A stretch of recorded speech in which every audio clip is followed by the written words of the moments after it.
पण तो आनंद आणखी द्विगुणित झाला याचं कारण हा पतंग मला मिळाला.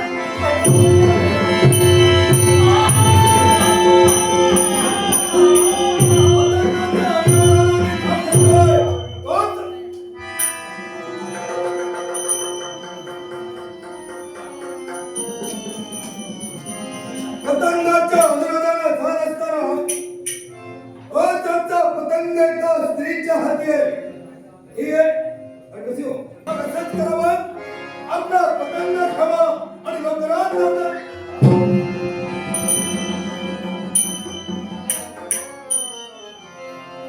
आवाज परत झाला पण आम्ही आपल्याला रोखलोय.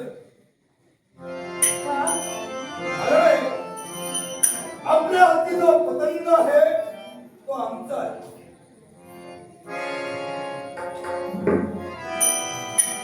पतंग तुमचा आहे, मला मिळाला तो. बरोबर आहे. कारण पतंग उडवत असताना तो तुटला आणि तुटल्या कारणानं दिशाहीन झाला आणि कुठच्या कुठ्या जाऊ लागला. तोच पुनश्च मिळवण्याच्या हेतूनं आम्ही त्याच्या अनुरोधाला धावत होतो. इथं येऊन पाहिला तर तो तुमच्या हाती आला. म्हटलं आमचा पतंग घ्यावा आणि पुनश्च जाऊ. मी इथेच होते, आनंद लुटत होते. एवढ्यात मला हा पतंग मिळाला. फार बरं केलं. आता मिळाला तो मिळाला. आपण धरला फार बरं केलं. कारण आहे कारण या अंतरिक्षा वाऱ्याच्या अनुरोधाला तो कुठं जाणार होता हे काही नेमकं सांगता येणार नव्हतं. हो, आणि तो कुठे गेला असता तर तो तुम्हाला मिळाला नसता असं सुद्धा नाही. आणि म्हणून मला मिळाला. जाऊ द्या, तो पतंग तुम्ही तुमचा म्हणता. बरोबर.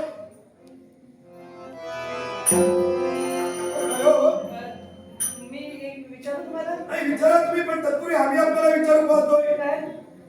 आमचा पतंग पण झालं. आपलं नामविधान नाव माझं मी कोण, माझी ओळख छान, अत्यंत तेजस्वी संगीतात आचार्य, वादनात आणि युद्धक्रिया सुद्धा निपुण असे स्वर्गीचे चित्ररथ गंधर्व यांची मी कन्या. नाव माझं नीलमणी. देवधर्माचे आपलं वास्तव्य हो, चित्रनाथ गंधर्व यांची कन्या नीलमंदा. अरे बरं झालं आपण या स्वर्ग साम्राज्यातीलच आहात. हो. बरं, आपण आपलं नाव.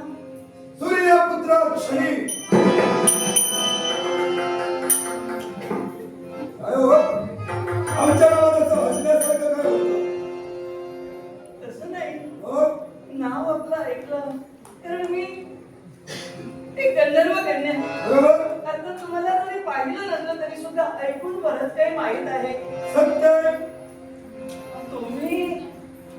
तुम्ही पतंगामागून धावत होता. आम्हाला तुम्हाला काय वाटलं? आम्ही या पतंगामागून धावतोय म्हणून तुम्ही हसला. हे नेमकं काय म्हणायचंय तुम्हाला? तुम्ही पतंग उडवत होता ना. आमचा छंद आम्हाला मग आम्हाला असला छंद नाही. आम्ही पतंग उडवतच नाही. तुम्ही आता म्हणता हा माझा पतंग आहे, हा आमचा पतंग आहे. आमचा पतंग आहे असं आम्ही म्हटलेलं कारण आहे. हा? पतंग उडवण्याचा छंद आमची भगिनी यमीला मग आणि आमची भगिनी यमी पतंग उडवत होती. पण पतंग उडवत असताना सहाय्याला दुसऱ्या व्यक्तीची गरज असते. हा तर पतंगाचा दोरा व्यवस्थित सोडून द्यायला. हा. तो जर का व्यवस्थित सोडून दिला नसेल दोरा गुंतला जातो आणि पतंग अर्ध्यावर जळतो. हा, म्हणजे तुम्ही त्यांच्या बरोबर सोडून द्यायला. दोरा सोडून द्यायचं. आणि पतंग केला. पतंग आमची भगिनी यमी उडवत होती. दोरा तुटला. दोरा तुटला. पतंग वाऱ्याच्या दिशेनं भटकत जाऊ लागला. आम्ही यमीला तिथंच ठेवलं आणि पतंगाच्या अनुरोधाला धाव घेतली आणि तो पतंग मिळवण्यासाठी इथपर्यंत आलो. हा पतंग मला एवढा आवडलाय ना, माझा जीव या पतंगात असा गुंतलाय. हे तुमचाच काय आणि तुम्ही आमच्या भगिनीचा सुद्धा जीव या पतंगातच गुंतलाय. आणि म्हणून तुम्ही खरंच तुमचाच पतंग आहे हा. आमच्यात मोगत धावतोय. आमचा पतंग आहे म्हणूनच त्याच्या मागे धावतोय ना. तसं नाही हो. मग एखादी गोष्ट हवी असते तर कोण कुणामागे धावू शकतो असं. आम्ही उगाच कुणाच्याही मागे धावणारे नव्हे. एखादी गोष्ट आपल्याला जर मिळवायची असेल तर धावावं नाही, लागतं. कोणती गोष्ट मिळवायला प्रयत्न कराव्याच हा, लागतात. तसे तुम्ही ती मग आपली असो का दुसऱ्याची असो. पण हा हा हा पतंग मी कुणालाही देणार नाही. कारण काय? देणारच नाही. कारण काय? पण हा तुमचा तुमचा तुमचा तुम्ही म्हणता काय? हो. तुमचा पतंग असं म्हणता ना? हं? मी कसा विश्वास ठेवू? त्याला काय पुरावा काय आहे? समज. हा? आपल्याला पुरावा हवाय. मी असं म्हणणार नाही की तुमची भगिनी मी तिला इथं घेऊन या असं म्हणणार नाही. आणणारही नाही कारण ती व्यस्त आहे. नाही पण मी असं ती म्हणणार कामात व्यस्त आहे, तिला इथं आणणारही नाही. ती व्यस्त नसल्या असत्या तरी सुद्धा मी सांगितलं नसतं हं? त्याला घेऊन या म्हणून. पण तुमच्या जवळ तुम्ही जे एवढे अगदी विश्वासानं सांगता हं?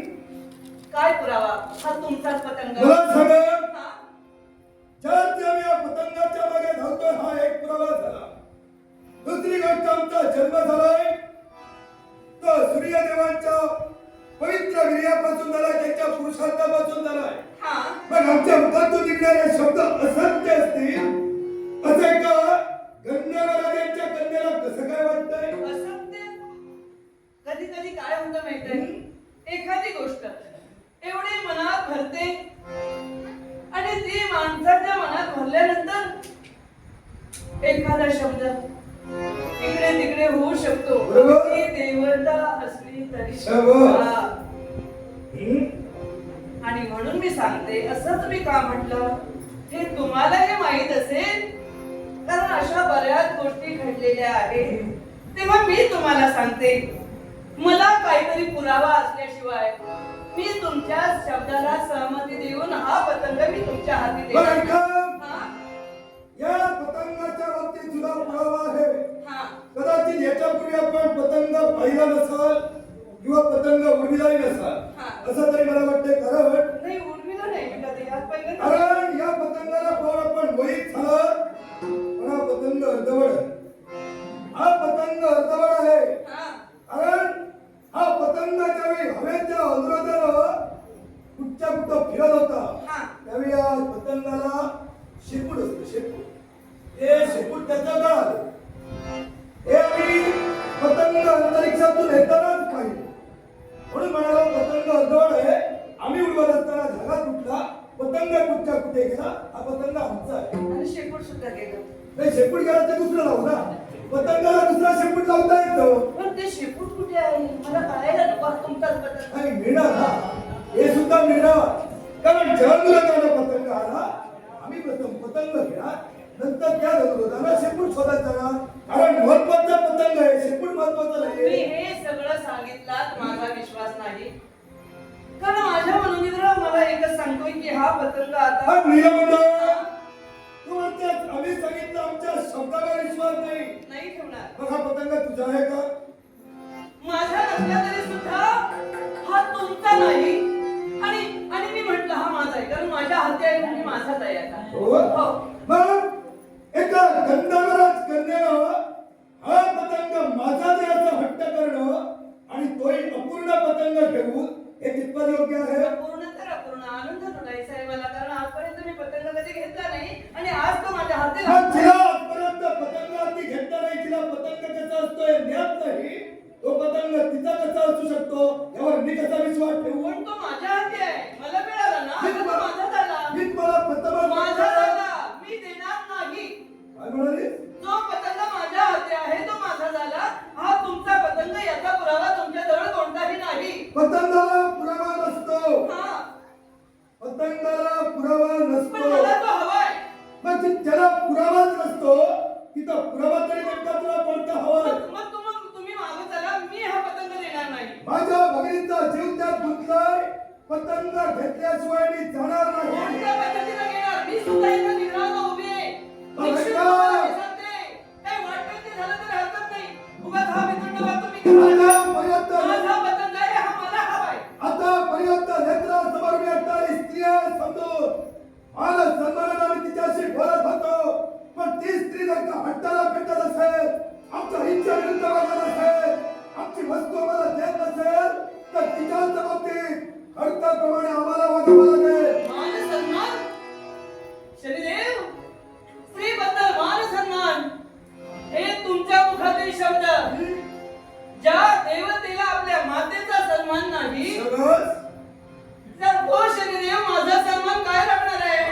मातेच्या बाबतीत असं काय केलंय? काय केलं? तुम्ही आता म्हणालात की सन्मान. आतापर्यंत हा? तुमचा सन्मानच राखला ना? हा, मग तुम्ही तुमच्या मातेबद्दल एका स्त्रीबद्दल काय सन्मान राखला हे तुम्हाला माहित नाही? मग ऐका, हा? आम्हाला आमच्या या पूर्ण विश्वाला ज्ञान आहे. आम्ही आमच्या मातेवर रक्त प्रहार केला. आमच्या मातेला मला शापही दिला, पित्याला उशापही दिला. पण मला सांगा, एका अजाण्या बालकाला भूक लागल्यानंतर जर ती माता त्या बालकाची भूक शांत करू शकत नसेल आणि भुकेनं व्याकुळ झालेल्या बालकानं प्रविष्ट होऊन मातेवर रक्तप्रहार केला, तर काय चुकीचं केलं? एका अजाण बालकानं क्रोधित होऊन, म्हणजे ते अजाण बालक नव्हतं, त्याला कळत होतं आपली माता आपल्याला देत नाही, म्हणून त्याला राग येत होता आणि म्हणून अजाणतेनं नव्हे तर जाणून बुजून रक्तप्रहार केला. हा नीलबंध एक लक्षात ठेव, जन्म झालेल्या नवजात शिशूला सुद्धा स्वतःच्या मातेचा सहवास करतो. त्या बालकाला सुद्धा भूक लागते हे कळते, म्हणूनच ते तांदूळ अर्भक सुद्धा भूक जेव्हा लागते ना तेव्हा दुधाच्या अभिलाषानं रडतं. याचा अर्थ असा नव्हे ते बालक सुद्धा नसतो, त्याला भूक लागते कळतं, म्हणून ते सुद्धा होतं की काय? मग शनिदेव, तुम्ही आता म्हणता की ते बालक सुजाण होतं, मग जन्मल्यानंतर फक्त नेत्र उघडल्यानंतर काय काय स्थिती झाली? पूर्णत्व झालं. बरोबर ना? ज्या पित्याला आमचा वर्णपौरांची अवहेलना केली, हा, त्याच पित्याच्या विचारा जेव्हा आमची वक्रदृष्टी पडली, आमच्या पित्याला नारांतराचे आधार धरले, त्यांच्या रथाचा अश्व आंधळा झाला. एवढंच नव्हे तर त्या सारथ्याचे हस्त हे पांगुळे झाले. मग तरी सुद्धा त्या बालकाला अजाण समजायचं का? तुम्ही म्हणता की ते बालक अजाण होतं, मग एवढी जर त्याच्याजवळ प्रखरता होती, एवढी जर त्याच्याजवळ तेज होतं, एवढं जर ते शासन करू शकतं, त्या बालकाला मातेवर अगदी नकळतपणे लाथ मारली, अजाण लेकरू होतं, हे कसं काय शक्य आहे? मग मला सांगा, तुम्ही म्हणालात त्या बालकाच्या नेत्रात एवढं तेज आहे, ते बालक अजाण कसं? हा, मग जेव्हा आमची पितृदेवता कुतूहलानं मला पाहण्यासाठी आली होती, तेव्हा त्या बालकाचं नामविधीकरण सोहळा झाला होता का? की फक्त त्या बालकाचा जन्म झाला होता? ज्याची त्या बालकाचा फक्त जन्म झाला होता, दोष त्या बालकाचा न होता, दोष होता तो त्याच्या वक्रदृष्टीचा. आणि तीच तीव्र वक्रदृष्टी ज्या पित्यानं अवहेलना केली, त्या पित्याच्या दिशेला पडताना क्षणी ज्या पित्यानं अवहेलना केली, फक्त त्रास त्या पित्यालाच नव्हे तर त्या पित्याच्या सानिध्यात आणि पित्याशी सहमत ज्या ज्या गोष्टी होत्या, प्रत्येक जीवाला त्या भोगाव्या लागल्या. या दोष त्या बालकाचा कसा? बालकाचा दोष नाही, म्हणजे त्या बालकाला काहीही कळत नव्हतं. बरोबर आहे. फक्त एवढंच कळत होतं, भूक लागली होती आणि आईजवळ काहीतरी खाऊ मागत होता. अजाण हे बालकाला कळत होतं. लहान बालकाला तेवढंच कळतं, भूक लागल्यानंतर मातेजवळ भुकेच्या शांतपणासाठी ज्या बालकात एवढी तीव्रता होती, एवढं तेज होतं, ते बालक अजाण होतं हे मला मान्य नाही. तसंच हा पतंग तुमचा आई आहे ते सुद्धा मला मान्य नाही, आणि हा पतंग मी देऊ शकत नाही. किती जरी काही अट्टहास केला, किती जरी सांगितलं तुमची भगिनी यमी हिचा हा पतंग आहे, तरी सुद्धा हा आता पतंग माझा आहे हे निश्चित झालं आहे. पतंगाच्या विरोधाला इथपर्यंत आलोय. पतंग घेतल्याशिवाय चालणार नाही. सावध चालायला मिळत नसेल, या पतंगी शस्त्रयुद्ध करेल आणि या पतंगाला घेऊन जाईल. मग शनिदेव, माझी शस्त्र घेऊन पतंगासाठी जर संघर्ष करत असाल तर हा मार्ग उचित आहे. अजूनही जाणण्याची जाणशक्ती तुमच्यात जर असली तरी सुद्धा हा संघर्ष काही कामाचा नाही. उचित आहे ना? मार्ग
परिवर्तन झालं आणि मनाची खात्री झाली. खात्री?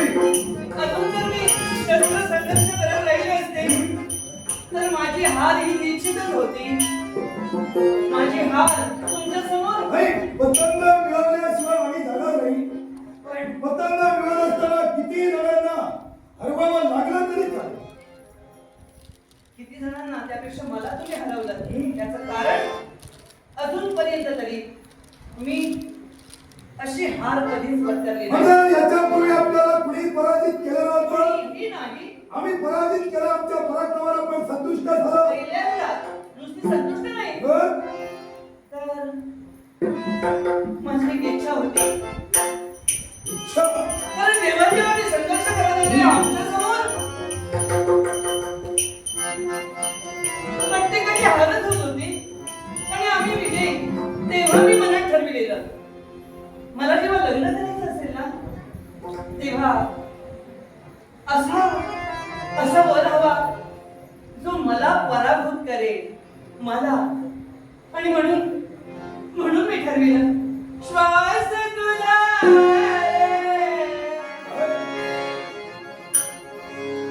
आता आम्ही आमचे राहिलोच नाही. नाही, आमचा स्वाद पतंग मिळवतो. पतंगानंतर आता तो पतंग तुमचा आणि मी तुमची. काय?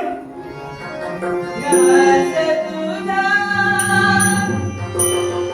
श्वास तुला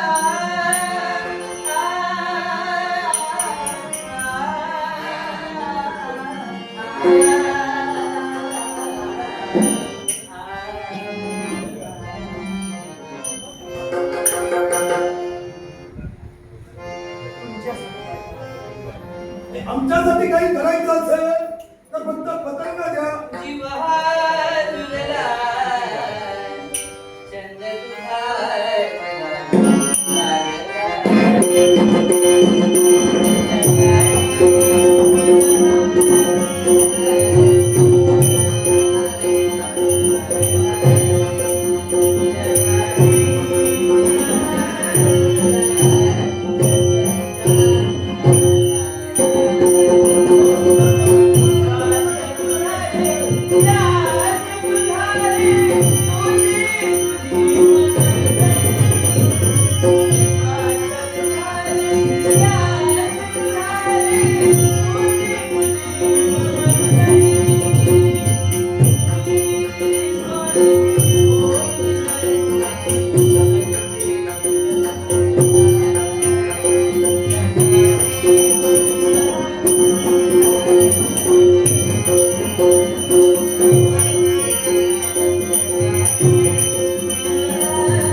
कारण आता एकच, इच्छा तुझी मी वाईट म्हणणार नाही. मला तुमच्याशी लग्न करायचे, इतर पापी आकांक्षा कोणतीही नाही नाही. आणि तुझी इच्छा वाईट म्हणतच नाही हो. हा.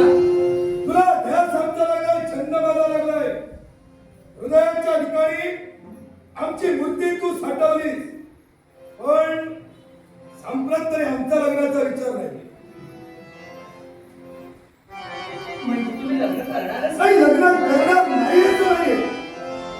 लग्न करणार भविष्यात, पण संप्रत तरी आमचा लग्नाचा विचार नाही. तुम्ही केव्हाही लग्न करा, काय म्हणाली? पण आता का करू शकत नाही? यालाही कारण आहे. आम्ही आमच्या पितृदेवतेला दिलेला भरोशाचा शब्द या विश्वाच्या ठिकाणी आपलं अस्तित्व प्रस्थापित करेल, पण नंतर स्वतःच्या पित्याला मुक्त करून दाखवेल. आणि त्याच स्वतःचं अस्तित्व प्रस्थापित करण्यासाठी 12 वर्ष शिव शंकरांच्या भक्तीला मला तदात्म राहायचंय. 12 वर्ष शिव शंकरांची भक्ती करून देव प्रसन्न झाल्यानंतर स्वतःची इच्छा पूर्ण करून घेऊ आणि तदनंतर लग्न करावंसं वाटलं तर विचार करू. एवढंच ना? म्हणजे 12 वर्षापर्यंत तुम्ही लग्न करू शकत नाही. बरोबर.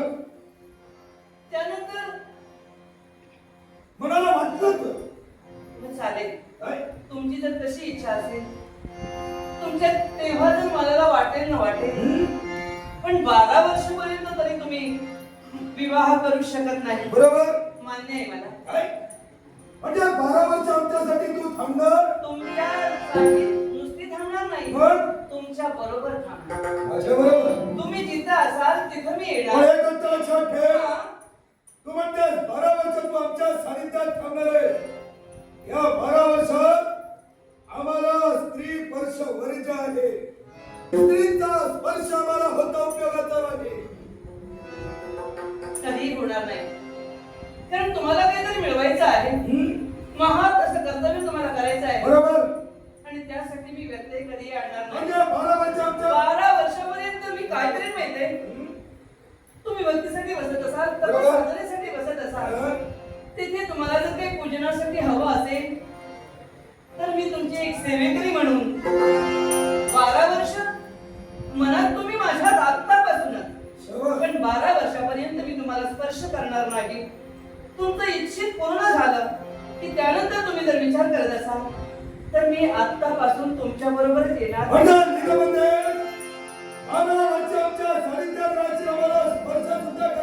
नाही.